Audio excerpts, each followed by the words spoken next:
So you're in the police recruitment process, but you don't know what all the stages involve. You don't know what's coming next. You don't know what's going to come at the very end, or you've only got this vague idea. What's missing? What's missing is a roadmap. So if you were going from somewhere like A to B and you knew that the route to get from A to B was going to be difficult, complex, and challenging, you would create a roadmap. Now, I know we've got like Google that'll do it for you now and built-in sat navs into every vehicle, but the concept is the same. If you're in the recruitment process, you've got so many different stages to go through. And in this live, I'm going to talk to you about all of those different stages and all of the different things that you need to consider. If you're watching this on a recording, you might be thinking, what Facebook group is he going live in? Then check the link below. There's over 27,000 people in this Facebook group. Absolutely amazing place to be if you want to succeed in the recruitment process and in having an amazing career beyond. So why should you listen to me though? Why should you listen to any advice I'm going to give you? My name's Brendan from Blue Light, and over the past 31 years, I've been helping people just like you to succeed in promotion boards, specialist interviews, and over the past 15 years, I've focused a lot on the recruitment process as well. So there's not much I don't know about the recruitment process in the UK and actually beyond as well. We're starting to specialize in police recruitment beyond our shores. So let's dive in. Why do we need a roadmap? Oh, before I continue, big shout out to this Wednesday, where I'm going to be going into far more detail about creating your roadmap, ensuring that every step of the way is mapped out for you, especially if you're a college leaver, you're going to be leaving college in 2026 or leaving school or university in 2026. This applies to you. And if you're not leaving college or university, it still applies to you. So I'd love for you to join me on Wednesday evening, this Wednesday evening at 6 o'clock. If you want the link to that webinar, it's completely free to attend, then put something in the comments below. And one of my colleagues, probably Felmarie, will send you a link and I'd be delighted to see you there. So let's dive in. Roadmap. Why do we need a roadmap? Well, because there's so many different stages to the recruitment process. And we get so many people coming to us to join our academy program where we work with you to guarantee a pass. Like, I've got my online assessment center in a week, can you help me? Or I didn't know I was going to have a final interview, or I knew I was going to have a final interview, but I didn't know I had to do a presentation as part of it, and I've got to do it in 4 days' time. And you've just not got enough time to prepare. So having this roadmap right from the very beginning all the way to the point where you're walking through the door is absolutely essential. I was reminded of this actually in London the other day, and I looked at the tube map and just thought, how reassuringly comfortable is it to have this map that I know I can utilize this to get from A to B across a very complex and challenging city in terms of transport. This is no different. This is your roadmap. So first of all, if we start right at the very, very beginning, if you're just thinking about the police, the first stage of your roadmap is to start thinking about why. Why do I want to be a police officer? And this isn't about cliches. I just want to put something back into the community, like, or no 2 days are the same, or it's a job with real purpose and a real mission. No, it's not about the cliches. It's about what's going on in your head and your heart that's absolutely influencing you to start considering being a police officer. So it's either a who or a what. What happened or who came into your life that influenced you? It's always one of the two or both. I absolutely guarantee this. So we need to start thinking about our big why. That's what one stage. And again, on Wednesday, I'll go into this in a lot more detail, because you might be asked a question at your final interview: why do you want to be a police officer? Next, investigate the role. It's not like the television. We get some people coming on our discovery calls, especially for the detective route, who seem to think it's like the TV. No, it's not. It's so different. It really is. The closest I think any police series got to it was The Bill, and the closest I think any detective documentary got is to the police service is 24 hours in police custody. So start investigating the role. Start thinking about the impact of being a police officer on your life. And before you even take the first step of applying, think about the financials, especially if you've already got a career. Can you actually afford to join the police? Because you may find that the pay drop is too much. So if you're in your 30s, you've got a managerial position somewhere, or you've got a skill or a craft that's paying really, really well, you'll probably find, not always, but you'll probably find that you'll take a pay drop. Now, the pay goes up really quickly within 7 years, you're at the top of the pay scale for constable. So if you're joining the police at 18, by the time you're 25, you could be on, well, you'll be earning over £50,000 a year. With overtime, you'll be definitely on over £50,000 a year. Now, that's not bad, not too bad, but the starting salary, depending where you are, is going to be in the region of 30k or above. So the Met Police is going to be more than that, and different forces in the southeast will give you a bonus. It's like a southeastern bonus, but it's in that region. It's in that region. So you've got to think about the financials. Can you actually afford to join the police? Next, check your force. Are they actually recruiting? And then start looking at the different roles, because I've got these written down. Now we've got the PCDA, Police Constable Degree Apprenticeship, where you'll work towards a degree. We've got the Police Constable Entry Programme, where you don't need a degree, but you'll still go through very similar training. It's just that you don't have to do a dissertation, or there's not as much academic side to it.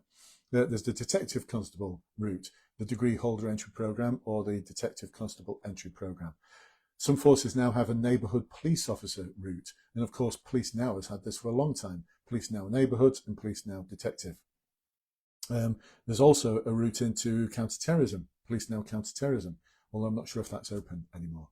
And then there's firearms officers. You can go in directly as a firearms officer for forces like Civil Nuclear Constabulary or the Ministry of Defence Police. Or you may want to join as a non-police officer role, PCSO, Special Constable. All the different roles that exist within policing that aren't warranted police officers. So start thinking about, I want to be in the police, but what role is going to best suit me? What role is going to best suit me? And what entry program is going to best suit me? And importantly, are they actually recruiting into that entry program? Next, take a look at the qualifications that are required, medical requirements, fitness requirements, tattoos, vetting requirements. So many of you, and even our clients, this is why in our discovery calls now we ask a lot of questions about medical conditions, qualifications, and all the other things I've just mentioned, to make sure that we don't have a client who we work with to ensure they pass their online assessment centre, to ensure they pass their final interview, and we guarantee all of that. If you don't pass, we give you a refund. Check the link below if you want to find out more. If you're watching this on the recording, it's at the top of the description. But so many people still get to the end of the process and they get in touch with us to say, oh, I've been refused, I've been failed on my medical. I'm like, why? What happened there? Well, it's on my medical record that I had a drug addiction 7 years ago and I got treated for it, or an alcohol addiction 4 years ago, or I forgot to mention that I was banned from driving 5 years ago for drink driving. So all of these things, qualifications especially, like I didn't realize that I had to have 3 whatever grades at A level or equivalent, or I've got overseas qualifications, but you've got no proof that they're equivalent to what they're looking for. So all of these things need looking at now, not waiting right until the end, once you've gone through a whole year of hoping to join the police and working so hard to pass every stage of it, only then to fail right at the end for something that you could have worked out, oh, I'm not going to be able to join this force, right at the very beginning. So that's part of your roadmap as well. Next, this is something that so many of you just don't do. It's like a skills and values audit, because you are going to get asked questions about things like decision making, working with other people, prioritizing, demonstrating integrity, moral courage, demonstrating that you can look after the needs of other people who might be vulnerable. So many different things that might not necessarily be mirrored in the title of one of the CVFs, the Competency and Values Framework, but these are the sort of things they're going to ask you about at interview. These are the sort of skills and values and behaviours that they're looking for. So we're going to do like a little audit, and I'll go into this in more detail on Wednesday, in Wednesday's webinar, roadmap webinar. The sort of things that you need to map out and work out where the gaps are, so you can fill those gaps in. You can go out and get that kind of experience. So for example, perhaps you've not had to prioritize tasks. So in the workplace, you could ask your manager if there's things you can do to take on more work so that you can have to prioritize your work, work out what needs delegating, work out what needs diarying, put in the diary for the next day or next week, work out what needs dealing with in the here and now, and work out what doesn't need dealing with at all. So prioritizing, there's an example. You may find that's a skills gap. So you want to fill that to make sure you don't go to your interview and go, can't think of anything, because that's a fail. Right? Can't think of anything is a fail. That's what I mean by life experience. You've not got enough life experience. Just because you're 17 or 18 doesn't mean to say you've not got enough life experience. It's just that you've not identified what it is, identified what the gaps are, and filled in those gaps. It's the same for anyone, any age, but especially 17, 18, 19 years old. What else do we need to do? We need to, oh, and by the way, those skills and values can come from any part of your life. So work, college, university, volunteering, your own personal life, part-time work. Just because you've only done part-time work doesn't mean to say you can't be a police officer. So many of our clients, 17, 18-year-olds, have never had a full-time job. They've had part-time jobs, but they've used the experience of that part-time job to develop interview answers that have just smashed it at the final interview online assessment centre. Next, we need to start planning for that interview, to start working out, right, which examples am I going to use if I'm asked a rear-facing question? Bearing in mind that there's over 15 different assessment types and interview types at final interview. Rear-facing, tell me about a time when, are not the only style of question that you're going to get. What do we need to do next? I would highly recommend getting yourself on a ride-along or a visit to a police station. See if your force does ride-alongs. If they don't do ride-alongs, just go and visit the police station. So many of our clients, I push them. So like, take cakes, take donuts, make sure they're pre-packaged, and just go to the front desk and just say, hey, I'm looking to join the police. Is there someone I can talk to that can give me some advice and guidance? And if they say, no, we're too busy, go back at the next shift, right? Do that in the morning. If they say, we're too busy, go back in the afternoon. Try again, or go to a different police station. Eventually, you'll find someone who'll go, yeah, sure, come in. I'll introduce you to Sarge. Now, if they're too busy to spend 15 minutes with a future police officer, sad state of affairs. I'd be very disappointed. In my role as an inspector in the past, if I found out that one of my officers had said we're too busy, I would have been very disappointed in them, and we would have had me being very disappointed words with them. So ride along, visit to a police station. What else do we need to do?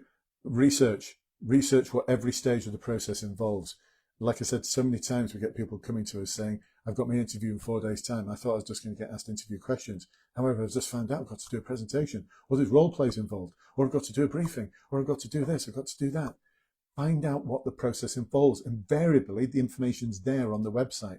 If it's not there on the website, just ask the question in our Facebook group. You're bound to find someone who's actually done that process before, or I can look up some of the records that we keep from what different forces run at any one stage, and I can help you with that, or one of my colleagues can help you with that.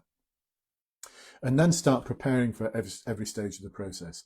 Plan, prepare, practice. Making notes is not practicing. So we need to prepare for the SIFT. We need to prepare for the online assessment centre. We need to start preparing for our final interview, where it might be forward-facing questions, rear-facing questions, impact questions, value questions, challenge questions.